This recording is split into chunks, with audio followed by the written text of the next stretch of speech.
Obviously, you and the team are moving on to the next game, but certainly there's many fans and many in the community that want to linger in the afterglow of Saturday. How do you get the team focused on that and not on pep rallies that were 45 minutes ago? Just that. I mean, it was 45 minutes ago. We had that discussion on Sunday. Exactly what it is. I mean, it's a great win for our community. It's a big rivalry that our school takes very seriously and our community takes very seriously. But we still have the meat of our schedule that we have to play, and the MAC is always, every week is tough, and we've got another opponent that we have to get ready for here, and hopefully we can use that same momentum and excitement and joy that we shared on last Saturday, and bring it to this game that's coming up against Central Michigan. So this is a part of the deal, and we understand it. We know what we have to do. We've got to get better.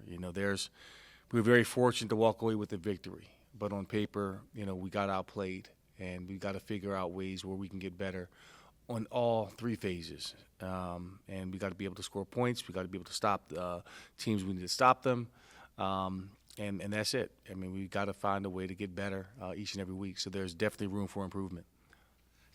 As you mentioned, on paper, you guys got beat. I don't know if you're into analytics as much as some other coaches, but if you look at it analytically, how did you guys win that game? We made some plays. I mean, I think it was obvious, We won the turnover battle. We didn't give up big explosives. Once our defense settled down in the first half, we were able to muster some drives together. Offensively, it was inept at times. It didn't look like we were going to get a yard, but we were able to put a few drives together. We hit on a couple of big plays, and certainly the big play before halftime was huge for us to cut that lead down to a 2-score game. And we were able to settle down and say, hey, we just got to come back out and live what we preach every day in terms of our culture, our ethos, and so forth. And we were able to make plays and create turnovers, and we did just that. So. And I'll say this too, the crowd had a big part in that. When you have a crowd behind you and they can build off of that energy, the kids feed off of that energy, the coaches feed off of that energy, and it shifted the momentum tremendously in the second half. I thought we were going to give up, another 21 points to that offense, but our defense made some plays, and they didn't give up a score at all in the second half. We shut them out in the second half. A very, very good offensive unit. So really pleased of how we responded collectively, didn't panic. We stayed the course. We continued to believe, and the ball bounced our way in the second half. Speaking of defense, Gideon Lampron, the MAC Defensive Player of the Week. What have you seen from him this season? What did you see from him specifically Saturday in that win? Saturday, looking at the first half, he wasn't very good. He wasn't a good player at all. His eyes were everywhere. He was undisciplined, didn't make the right fits. There were some things that he could have done better. But, again, he settled down and just relaxed and allowed the game to come to him and made some big plays for us. And, had tackles for loss and showed up. It was just pretty much an eraser throughout the whole deal. And Gideon's been that way since he's been here. I really felt good about our linebacking room. Certainly with Pringle, with him in there, it was a really good duo. But Caden Marshall's coming along as well, and Coach Joe Bowden does a phenomenal job with getting those guys prepared, no matter who's stepping in. We believe in the power of the unit and making sure that each and every guy is ready to step in. So Gideon, again, he is now the captain of our defense, the middle linebacker making the calls, the quarterback of our defense, and he's just done a phenomenal job. Speaking of quarterback, where are you at quarterback going forward with Drew Pine's injury and the way Lucian played? Lucian has to get better.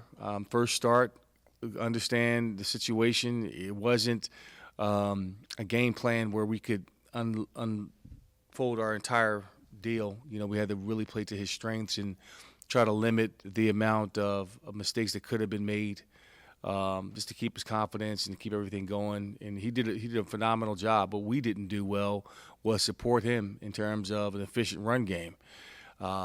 we were hoping that we would get more yards out of our run game, especially on first and second down, so he can then have a decision to say, hey, we can either throw it or run it, kind of take the game out of his hands a little bit. But they were emphatic on stopping the run. They had 9 men, 10 men in the box at times, and they were going to say, hey, if you're going to beat us, you're going to beat us by throwing it. So we had to stretch the field a little bit, take some deep shots, and got some fortunate calls for us, and we were able to capitalize on those. So when it counted, he made some big-time throws. The fade down here to Joshua Harris, and then to Kadarius, another big play. So he's coming along. So his eyes are going to settle, and he's got to get better this week. There were some missed opportunities where there were some reads that he shouldn't have handed it off, or he shouldn't have handed off the ball, shouldn't have thrown it. So he's got to grow in that capacity. So we'll see. And Drew is day to day still. We're still not clear on his status, but over the next couple of days we'll find out and we'll know. The T's are still crossed out on campus for now. What was the kind of? Was that something that you came up with? Was that something? No, I had nothing to do with that at all. That was more of I don't got time for that, man. I mean, it's cute. It's something that Ohio State did. Certainly with our big game against the team up north. But I can't get caught into that trivial stuff, and it's fun for the rivalry. But that's something our marketing team came up with. I wish I came up with an idea. I got to focus on, getting my quarterback ready and this team ready to play against some really good football teams. Yeah. Central Michigan, another first-year head coach. What do you make of them as an opponent?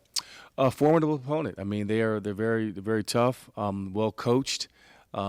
He has a background, comes from coached at West Point, an Army, so they're going to come in very disciplined. This is a team that you got to be mindful of. You look at the MAC. I think it was Ohio that we played 2 weeks ago. They beat us, and then they lost to Ball State the following week. And so on any given Saturday, somebody can be beat, and it's not. And that's what you have to be prepared for. Yes, we beat Toledo, great. Next up, we've got to come with the same intensity, the same passion, and turn it up a notch because this is October football. This is bloody October. This is the moving point. And it sets it up for November when you got to win championships. Can you close the deal? So we've got work to do. We're by no means we're a finished product. We haven't even scratched the surface on what we can do as an offense, as a defense. We're still talking about the same things over and over again. And once we begin to close the gap on those things, we can be a pretty good football team. We just have to be more consistent, and that's what I'm focused on.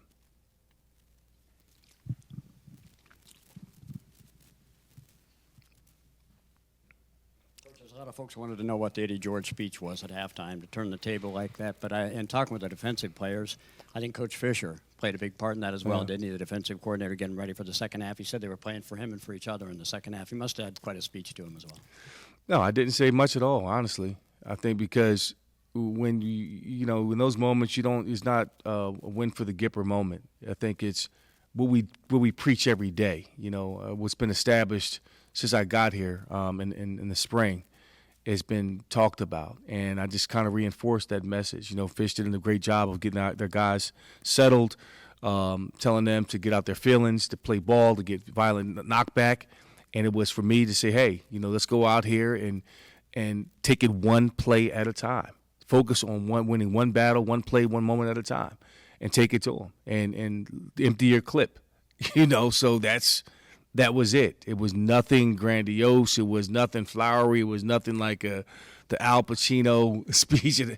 Hey, in those moments, speeches don't win you games. The inspiration does. So you have to remind these kids that, hey, trust your training. Trust you're ready for this moment. Trust the brotherhood, because that's what it comes down to. Trust the culture, because culture and toughness wins those types of games. And those kids believed in it. And they found a way to win, the ugly way. And that was it. Being a part of some huge wins in your career as a player, how was the emotion different as a coach? It seemed like you were a little emotional when you got in the post-game press conference there after you witnessed how Oh, the yeah. community embraced that win. I was excited for the kids and how they fought for each other. I watched the team really grow in that capacity. Listen, during the course of a season, you're going to get tested. You may have a big lead. You may have to hold on to that lead. You may be behind. You're going to go through the ebbs and flows of a season, and it's how you respond in those moments. That's what matters. So we found out who we were a little bit, this past week, and to see them really embrace and live what we're talking about, living the standard in such a short period of time, is pretty phenomenal. And kudos to them. They really have taken every word that we preach, that we talk about every single day, and are not buying in. They've taken ownership of that. And that's a big difference. We talk about buying in. Buying in is a rental mentality. If you rent a car, you're not going to treat it with the same care if you own it. If you own it, you're going to get the oil changed on time. You're going to wash it. You're going to keep it clean. You're going to do everything you can to maintain it. So these kids are treating this program like that because it's their blood, their sweat, their tears, and we grind like that. We think that like that, and we live it. We breathe it. It's not just words on the wall. It's not something that we visit every now and again. It's something that we talk about every single day, every single moment you walk in this building. So they've embraced it, and we're going to continue to grow in that capacity.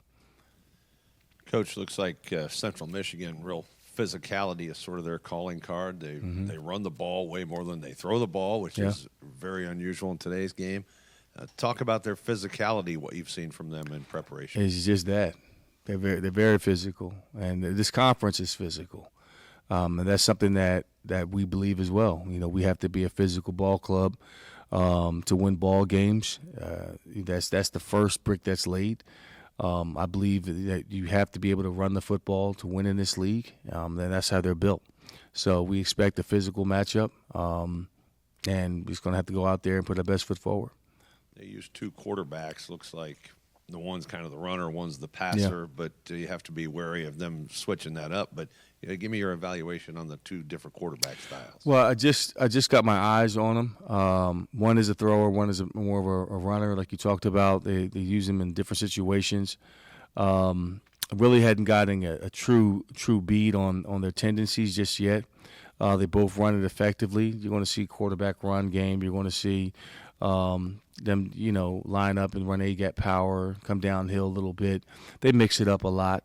But we got to be conscious to have a game plan for both of them. Any more questions? All right, I have one, Coach. What's your message to fans and students to come back after such a big game? Let's keep the party going. Let's keep the momentum going. I think it was awesome to see a packed house here at the Doit on a game like that, and a great day. I mean, it was beautiful outside, and they were the reason why we were able to make that comeback. I mean, it was no question in my mind no doubt about that at all. As I played and coached in front of stands where there's maybe 4 or 5 people in the stands, and you got to generate your own energy, and it's a little bit, is a big difference when you have 24,000 fans supporting you and screaming for you and urging you on. That's when you're playing for something greater than yourself, and that's a wonderful feeling. So come on out, let's keep the party going and keep the momentum going in the right direction. Thanks, Coach. All right, thank you. Appreciate it. Well, Okay, Gideon, how long did you guys celebrate the win? Definitely had a good night after. Sunday was fun too, but we had to correct the mistakes that we made because there was a lot of them in the game. But it's definitely still feeling great. But we're looking forward to next week, and we have a really good opponent coming in here. How do you put that game behind you guys and focus completely on Central for the next 6 days? Yeah, it's definitely tough after being a rival like that, especially in the manner that we did it. It definitely feels good. Everyone on the team's still thinking about it a little bit for sure. But, we got to put it behind us, and we need to come and treat every week the same as we did last week. It's going to starts tomorrow morning once we come in for meetings. We just got to, enjoy the win because, everyone is, but we're going to put it behind us and move on. one last thing about that game, and then we will move on. At least I will. You were named MAC Defensive Player of the Week. Coach George said in the first half you weren't good. Defense wasn't good first half. What changed at halftime? How do you keep whatever you guys did in the second half going forward? I definitely want to take a lot of the responsibility for us not playing good in the first half. The communication wasn't there on my part. I was making uncharacteristic mistakes, just things that I should not be doing, and it just really, put us behind. It's definitely a team sport, but being the mic with the green dot on your helmet, we control like how things go on the defensive side, and I just got to put it on myself. But the plan at halftime was to make it more simple. Stop making these uncharacteristic mistakes. And we were looking at film, things that went wrong, and we didn't switch up what we were running really. But we were able to come together. We got settled in pretty much. In the second half, we came out and did our job. Looking at Central Michigan, what's the biggest challenge, particularly with an offensive attack that kind of has two different quarterbacks, almost a split offenses? It's tough, but the biggest thing with that is just trying to recognize what they run with each quarterback so we can kind of, get keys, because we know when one quarterback's in the game, they're going to be running a certain style of offense and how it's going to change when each are in. So it's going to be fun.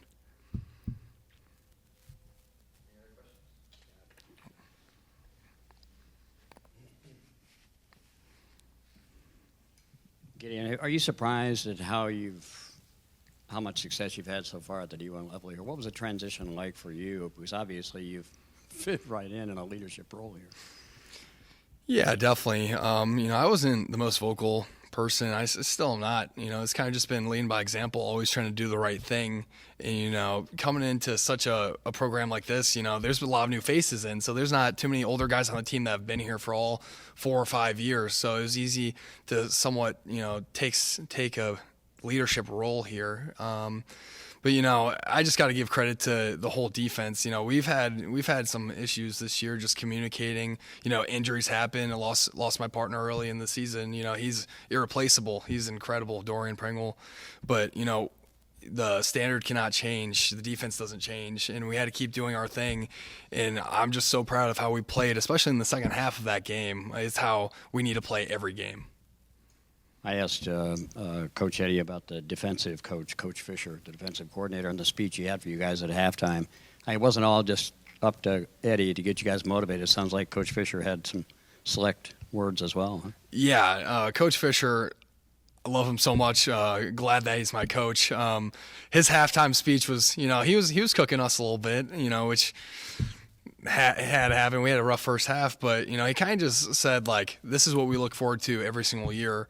In that he believes in us, and he knows that if we can get the score within 7 points, we're going to win the game. That was his biggest thing. He promised us that we will win if we're within 7 points, and we somewhat simplified what we were doing, and I'm just so proud of how we played. He got us ready. What was it like for you being in the center of the storm like that in a BGUT game, your first time being on the field and having 25,000 fans yelling for you? It was unreal. I mean, that's why people come to Bowling Green, is to play in that game. And not too many people have gotten to play in a sold-out stadium, especially here against that team. It was unbelievable. I mean, I've never had anything in my life like that. My last school had 2,000 people at it at the home games. So it was unreal. Is there any concern? We had a celebration today on campus. We're still celebrating the win. And we got another game coming up in 4 or 5 days. What do you think among your teammates? Everybody going to be able to put this behind them and realize that there's a lot of season left? Yeah, I do. And that was just kind of for the school, the community and stuff like that. I know the coaches in this building, they took a little bit of their time to go there, but they're still in here all day game planning, and all the players, we're going to enjoy it a little bit, but we all know what we have coming up, and that our next opponent is Central Michigan. They are a good football team, and that we need to come and play Saturday. All right, RJ, how many times had you practice that pass? Practiced it a few times in practice, but that was definitely the best rep we had at it all week. So it definitely worked out just like we drew it up.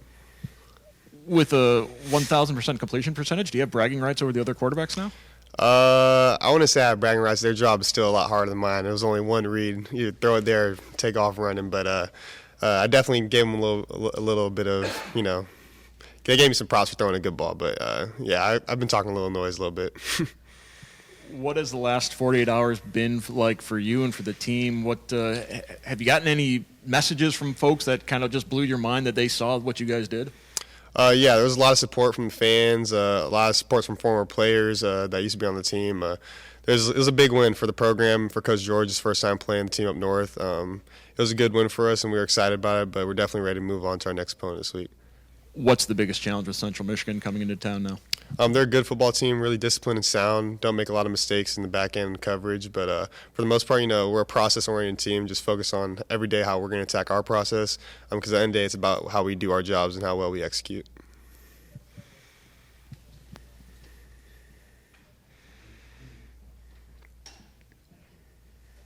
50 yards of passing against a really good Toledo defense. You had 50 of them. But what is the upside, you think, for the passing game? Because I know Coach wants to continue to. I think there's a real opportunity for growth there.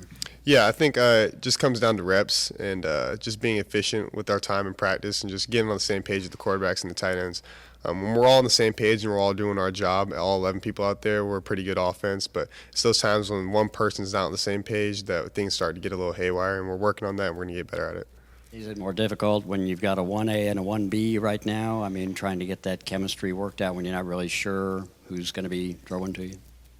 I want to say it makes it difficult. I believe in Drew and Lucian, both those guys. We have a lot of reps throwing with both of them, but just trying to get on the same page with them. And everybody throws the ball a little different, and them getting the same timing with us coming to our routes. But we work on it every day, and we believe in both those guys.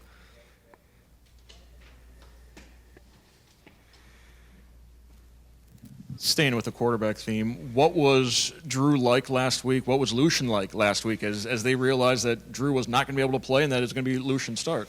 Yeah, I think Drew did a great job of just being a support system for Lucian. For anybody, I remember my first game playing college football, it was a whirlwind. So I can only imagine Lucian, his first start at quarterback versus a team up north at home in a sold-out crowd. Drew did a great job all week. Coach Partridge, Bear May, all of them just did a good job being a support system for him. Any questions he had, anything at all, they were all with him. They're a really close group. I'm sure there's videos of them, Drew hobbling out there on the field with a boot, jumping up, hugging Lucian. So there's no resentment in that room at all. They just want to see the team, want what's best for the team too.